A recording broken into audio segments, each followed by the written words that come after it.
श्रीराम। गेल्या दिवसाखाली आपल्या सर्वांना माहिती आहे, माझा भारतीय जनता पार्टीमध्ये प्रवेश झाला। आपल्या देशाचे आदरणीय पंतप्रधान नरेंद्रजी मोदी साहेब व त्याचबरोबर आपल्या महाराष्ट्राचे ऊर्जावान मुख्यमंत्री सन्माननीय देवेंद्रजी फडणवीस साहेब यांचा आशीर्वाद घेऊन प्रदेश अध्यक्ष सन्माननीय रवींद्रजी चव्हाण साहेब, त्याचबरोबर आपले पालकमंत्री जयकुमार भाऊ गोरे, आपल्या सोलापूर शहरातील आमदार माझे मोठे बंधू देवेंद्रदादा कोठे व त्याचबरोबर आपले विजयकुमार देशमुख मालक असतील, सुभाष बापू देशमुख असतील, यांच्या सर्वांच्या आशीर्वादाने मी आज भारतीय जनता पार्टीमध्ये प्रवेश केलेला आहे।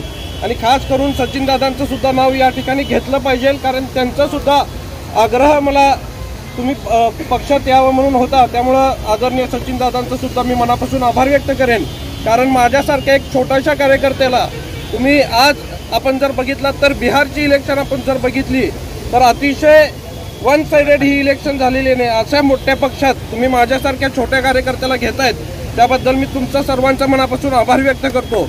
निश्चितच गेल्या महापालिकेला जे 2-3 जागामुळं आपलं बहुमत राहिलं होतं, येणाऱ्या काळामध्ये येणाऱ्या महापालिकेमध्ये 70च्या वर भारतीय जनता पार्टी निश्चितपणाने जाईल।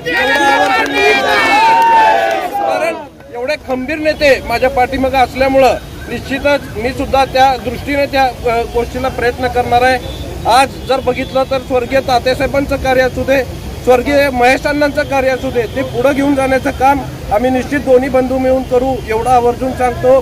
मी सर्व पक्षातील जुने जे पदाधिकारी असतील त्यांना सर्वांना विश्वासात घेऊन त्यांना सगळ्यांना एकत्रित करून निश्चितच पक्षवाढीच्या दृष्टिकोनातून काम करेल एवढा आवर्जून सांगतो। दादा, शहरामध्ये इतक्या मोठे जंगी स्वागत झालंय, एखाद्या आमदाराच्या विजयाची यात्रा त्याच्याप्रमाणे झाले, काय भावना वाटते इथल्या असलेल्या कार्यकर्त्यांबद्दल? गेल्या 40 वर्षापासून आदरणीय स्वर्गीय तात्यासाहेबांनी व स्वर्गीय महेश अण्णांनी जे सोलापुरात प्रेम कमवलेलं आहे, मला वाटतं आजच्या या स्वागतापासून आपल्याला दिसून आलेलं आहे। ह्याच्यात माझं काही सहभाग नाही आहे, पण त्यांनी केलेलं कार्य आणि निश्चितच युवा वर्गाला माझ्यावरती असलेला विश्वास आपल्याला या माध्यमातून दिसून आलेला आहे। सोलापूर शहरातील अनेक युवक आज माझ्याशी जुडले गेलेले आहेत आणि निश्चितच त्यांच्या जे काही प्रश्न त्यांचे जे असतील, महेश अण्णांचं खऱ्या अर्थाने स्वप्न काय होतं तर आपल्या सोलापूर शहरातील युवकाला इथंच रोजगार मिळाला पाहिजे, हा त्यांचा स्वप्न होता। आणि निश्चितच त्या दृष्टिकोनातून आज आपल्याला माहिती आहे की महाराष्ट्राची प्रगती कशा पद्धतीने चालू आहे। आदरणीय मुख्यमंत्री देवेंद्रजी फडणवीस साहेब यांनी महाराष्ट्राला एका प्रगतीपथावरती घेऊन जात असताना सोलापूरवर सुद्धा त्यांचा खास करून बारीक लक्ष आहे।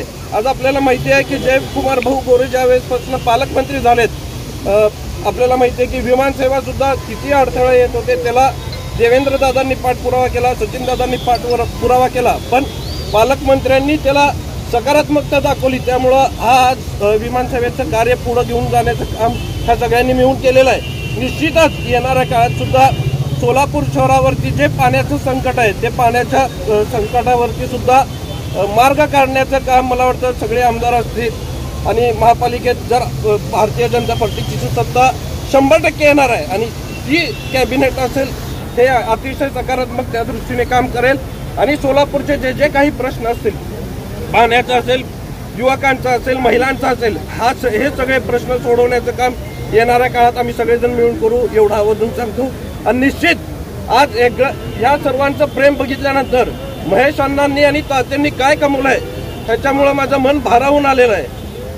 एवढे मोठ्या प्रमाणात आज तात्यांना जाऊन 10 वर्ष झाले, अण्णांचं आपल्याला माहिती आहे की अचानक ते आपल्यातून निघून गेले, त्यावेळेस सुद्धा आदरणीय मुख्यमंत्री देवेंद्रजी फडणवीस साहेबांनी प्रयागराजवरनं त्यांचं पार्थिव इथं आणण्यासाठी जी मदत केली ती मी आयुष्यभर विसरू शकणार नाही। आणि साहेबांना सुद्धा त्यावेळेस मी तेच सांगितलं की साहेब, तुम्ही जी मला मदत केली आहे त्यावेळेस महेशांना अचानक आमच्यातून निघून गेले आणि त्यावेळेस तुम्ही जी मदत केली तुम्ही माझ्या आयुष्यात कधीच विसरू शकणार नाही।